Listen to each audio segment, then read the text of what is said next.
بسم الله الرحمن الرحیم. سلامونه او نیکې هیلې ګرانو محصلینو. په دې هیله چې روغ جوړ او خوشحاله اوسئ. زموږ د نن ورځې درس په سوداګریز احصایه کې 5م فصل مو ده. هغه فصل مو هم د شاخصونو مفهوم او اهمیت په مورد کې. په دې معنی سره چې کله موږ دغه شاخصونه لولو او د شاخص په مفهوم باندې موږ ځان پوه کوو چې څه مفهوم لري، نو دغه فصل تر پایه پورې که چېرته محصلین زموږ دغه فصل ولولي نو حتما ده چې په دغه مهمو موضوعاتو باندې چې د احصایي یو مهم بخش مو د شاخصونه دي په ده باندې پوهیږي.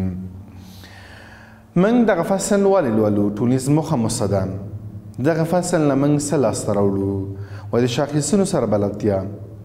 موږ همیشه انډکس نمبر چې کله وایو انډکس وایو یا شاخص ورته وایو، موږ دغه نومونه ډېر اورېدلی دي، خو هغه وخت موږ په دې پوهیږو چې کله دغه ولولو نو د شاخصونو سره بلدتیا کوم نوع شاخصونه دي. اول به دا وایي چې شاخص څه شی ده، شاخص ډولونه کوم دي، څنګه پیدا کیږي، د کم مفهوم په خاطر باندې. انشاءالله تر فصل تر پایه پورې موږ په دغه موضوعاتو باندې بحث کوو او محصلین زموږ پوهیږي پرې باندې. یعنی په دې معنا سره چې موږ کله وایو چې شاخصونو سره بلدتیا، په لومړي قدم کې باید شاخص وپېژنو، بیا وروسته د هغه ډولونو پېژندل دي، بیا دغه ډولونه یو له بل سره تفکیک کول دي، ساده نسبي شاخص سنجول ده او مرکب شاخص سنجول دي. په دغه مهمو موضوعاتو باندې زموږ محصلین انشاءالله دغه فصل تر پایه پورې پوهیږي. اول راځم شاخصونه او مفهوم یې. شاخصونه او مفهوم یې. په ډېرو اقتصادي، سوداګریزو او اداري مسایلو کې له شاخصونو څخه د استفادې اهمیت ورځ تر بلې زیات شوی ده. که دا موږ وایو چې اقتصادي مسایلو کې بالکل واقعیت ده چې په اقتصادي مسایلو کې موږ شاخص ته ضرورت لرو. سوداګریزو فعالیتونو کې بالکل واقعیت ده چې موږ هغه ورته لرو. په اداري مسایلو کې موږ شاخصو ته ضرورت لرو. په دې ورځ په ورځ یې خپل اهمیت یې لوړه کړه. شاخصونه د دوه عددونو هغه نسبت ده چې د فیصدي په شکل سره ښودل کیږي. شاخصونه د دوه عددونه هغه نسبت ده، دوه عددونو نسبت موږ پیدا کوو، هغه هم په فیصدي شکل سره. کله چې دوه عددونو نسبت په فیصدي شکل باندې موږ پیدا کوو، دې ته ویل کیږي شاخص. شاخص په سوداګریز کې ډېر خاص اهمیت لري. مثلا په راتلونکو وختونو کې د احتمالي تغییراتو بررسي او چک کول. اوس کله چې زه سوداګري کوم، سوداګریز فعالیتونه مخکې وړم، نو د آینده لپاره راتلونکي چې کوم حالتونه، احتمالي حالات چې راځي، د هغې تغییراتو او د بررسي کولو لپاره ورته ضرورت موږ لرو چې باید موږ د شاخصونه مطالعه کړو. همدارنګه په دوه بېلابېلو وختونو کې د یو یا څو پدیدو تغییراتو بررسي کول. په بېلابېلو وختونو کې که چېرته یو متحول، دوه متحول، څو متحول وي، د هغه تغییرات چې څومره وجود لري، دغه تغییرات بررسي کولو لپاره د شاخص څخه موږ استفاده کوو. په دوه بېلابېلو ځایونو کې د یو یا څو پدیدو تغییراتو بررسي کول. اوس هلته خو مو ویل چې په وختونو کې دلته ځایونه دي، په بېلابېلو ځایونو کې، کابل کې، په ننګرهار کې، په نورو ولایتونو کې، بېلابېل وختونو په بېلابېلو ځایونو کې موږ دغه کوم تغییرات چې رامنځته کېږي، د دغې تغییراتو د بررسي کولو لپاره شاخص ضرورت لرو. د عددونو او ارقامو د واقعي ارزښت یعنې قیمت پېژندنه کې ډېر مهم رول لري او له نورو سیالانو څخه د اقتصادي یا سیاسي اطلاعاتو پټ ساتل هغه ده. دې کې مهم رول لري چې موږ خپل شاخص معلوم کړو چې څومره ده، چې تر څو دغه رقابتي حالت رامنځته کېږي، دا باید موږ سره حفظ وي.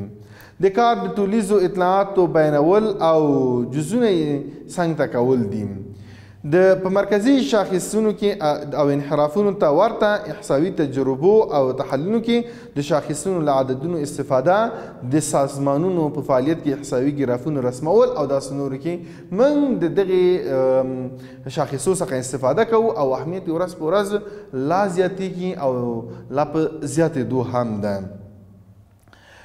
له یادو برخو سربیره چې کوم برخې مو چې ویلې چې اهمیت په دغه برخو کې ده چې موږ ځکه شاخص لولو چې په دغه مواردو کې د خاص ځانګړی اهمیت لري. اوس وایي چې شاخصونه موږ په دې وتوانیږو چې یعنې سربیره په دې چې شاخصونه موږ په دې توانیږو چې د بېلابېلو موضوع مالي وضعیت یو له بل سره پرتله کړو. د شاخص له امله موږ کولی شو چې د بېلابېلو مالي موضوع چې څومره دي د هغه مالي وضعیت موږ هغه کړو یو له بل سره مقایسه کړو چې کوم یو موږ ته بهتر ده یا کوم یو بهتر ده. نو د شاخص له پلوه موږ کولی شو یا د شاخص له مخې موږ کولی شو چې د هغې د مالي وضعیت یا د نور حالتونه یې په ښه توګه سره مقایسه کړو او پرتله یې کړو.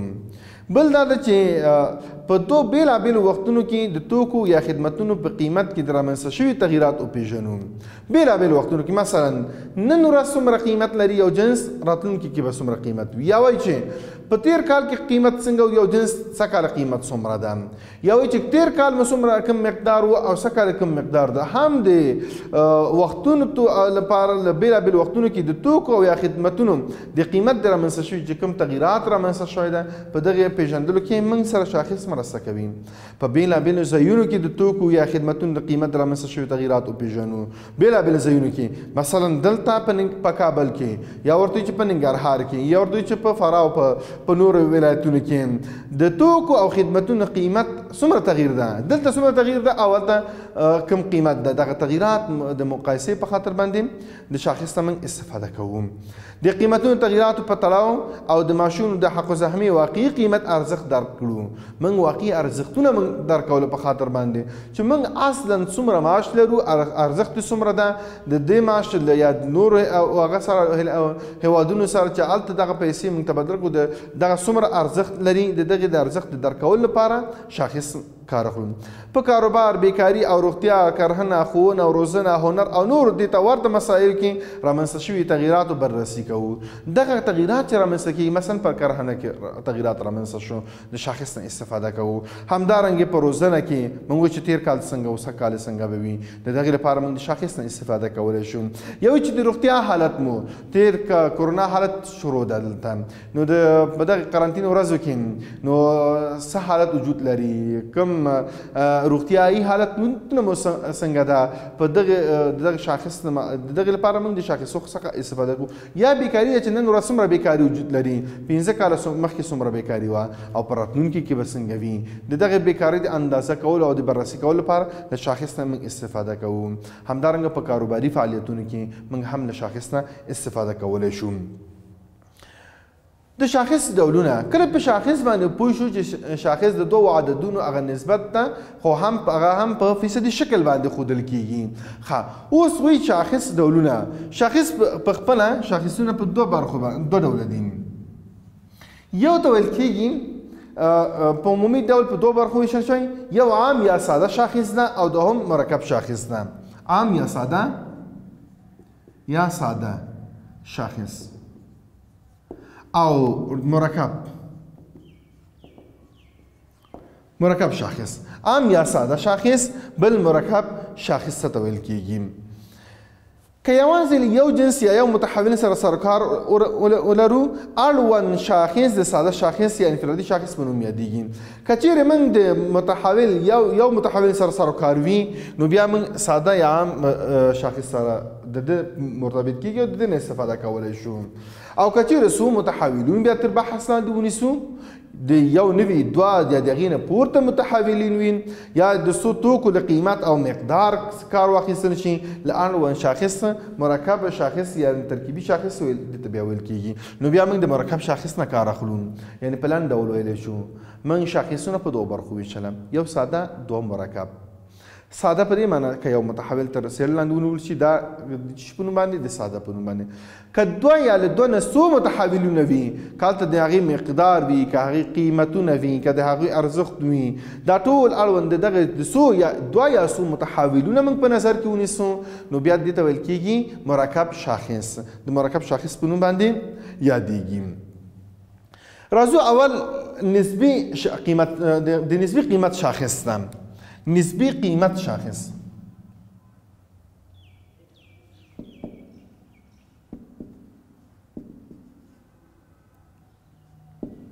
نسبی قیمت شاخص د نسبی قیمت شاخص ویل هغه شاخص څخه عبارت ده چې د وخت په اوږدو کې د یو خاص توکي یا جنس لپاره د قیمت تغییر ښیي د وخت په اوږدو کې د یو خاص جنس هغه د قیمت تغییر ښیي مثلا سږ کال څومره و کال ته څومره یو چې تیر کال مو څومره و او سږ کال به څومره دغه تغییرات چې موږ محاسبه کوو د هغه په فیصدي شکل باندې نو دغه نسبي قیمت شاخص په نوم باندې یادېږي او د دغې د وخت په اوږدو کې چې د یو خاص توکي یا جنس لپاره د قیمت تغییرات موږ ته ښودل کېږي د هغې شاخص چې موږ پیدا کوو نو فرمولې په دې مساوي کېږي چې آی مساوي کېږي د پی ان تقسیم پر پی صفر ضرب د سلو د قیمت د پی قیمت شاخص ده ان مده ده او پی صفر ده په انم کال دلته یو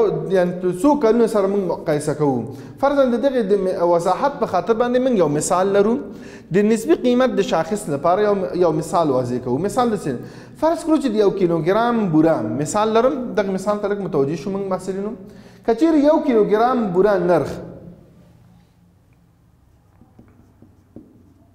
هغه هم 1 کیلوګرام د 1 کیلوګرام نرخ څومره وي یو سلو په هغه نرخ په 1400 کوم کال کې په 1450 کال کې او په 1460 کال کې کله په ترتیب سره 25 افغانۍ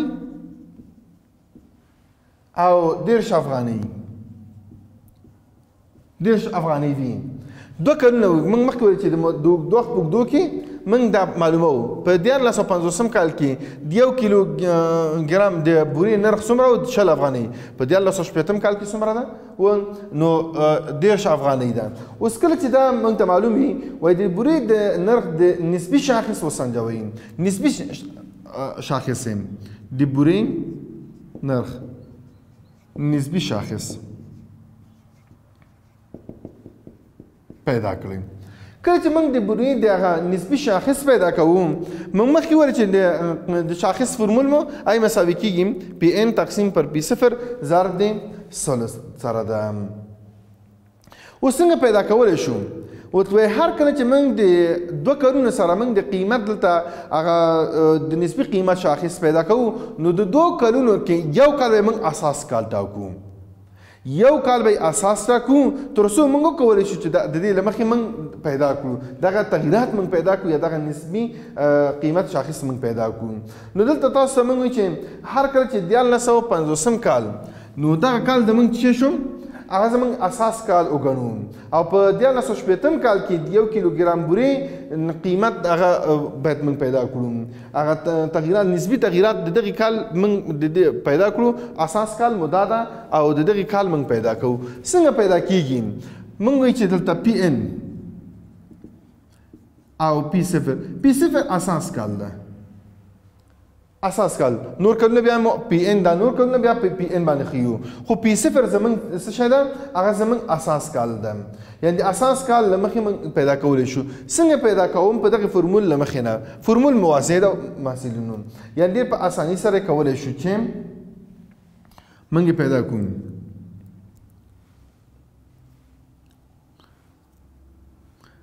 د 1450 د 1460 دا مساوي کېږي پی د قیمت د بورې په د 1460 کال قیمت د بورې د اساس کال څومره ده 50 کال ضرب د سلو د فرمول موږ استفاده کوو اوس کله چې موږ د اعداد او ارقام راکړل شوي وي د 1450 د 1460 پر هغه باندې.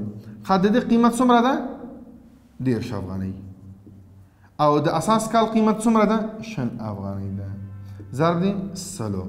څومره تغیرات پکې راغلی؟ نو دا کله چې موږ محاسبه کوو نو دا تقریبا څو کېږي؟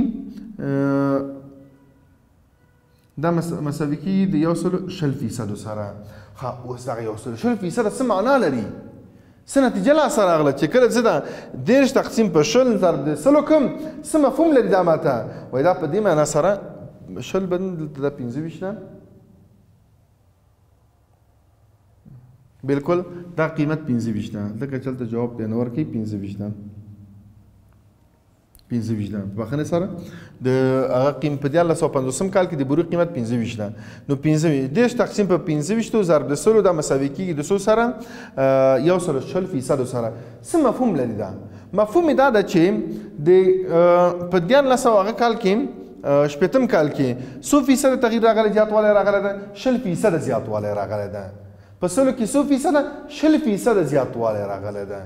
اوس که چېرته دا کم وي بیا ورته وایي چې 10% 15% بیا کموالی راغلی ده. خو چون دا د 100% دلته ځکه چې اساس کال دا موږ 100% فرض کړی. اساس کال موږ 100% فرض کړ. کوم اساس کال مو 1950 کال دا اساس کال مو دا 100% فرض شو. اوس کله چې دا 100% فرض شو نو څومره تغییر پکې راغلی؟ 140 یعنې په څه معنا سره؟ د 20% په اندازان وایي دا تغییر راغلی. په څه شي کې؟ د بورې په قیمتونو کې. د بورې قیمتونو کې څومره تغییر راغلی؟ 20% تغییر راغلی ده. نو دا محصلینو زموږ د نن ورځې درس په شاخصونو کې لوستل چې شاخص مفهوم لري. له هغې وروسته مو بیا د شاخص په اهمیت باندې بحث وکړو. له هغې وروسته مو شاخص په ډولونو باندې بحث وکړو چې په 2 ډوله باندې ده، یو ساده ده او بل مرکب شاخص ده. او له هغې وروسته مو بیا د نسبي شاخص باندې مو درس وویلې او په ده باندې مو ځان پوه کړل چې نسبي شاخص څنګه پیدا کېږي، له کوم فورمول نه استفاده کولی شو. دلته دا و چې انشاءالله دا و چې د یو کال د موږ دغه متحولین چې مطالعه کوو یا دغه تغییرات چې پیدا کوو نو حتمي ده چې موږ یو کال به اساس کال نیسو. د هغه اساس کال له مخې چې کوم قیمتونه دلته بیا وجود لري د هغې له مخې بیا موږ دا پیدا کولی شو چې زموږ نسبي قیمت شاخص څومره ده.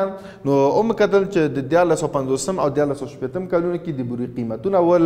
1950 کال مو اساس کال په نظر کې ونیول او له هغې وروسته مو نتیجه لاسته راوړه چې نتیجه یې دا شوه چې 20% د 1950 کال په نسبت باندې په 1980 کال کې 20% زیاتوالی راغلی ده.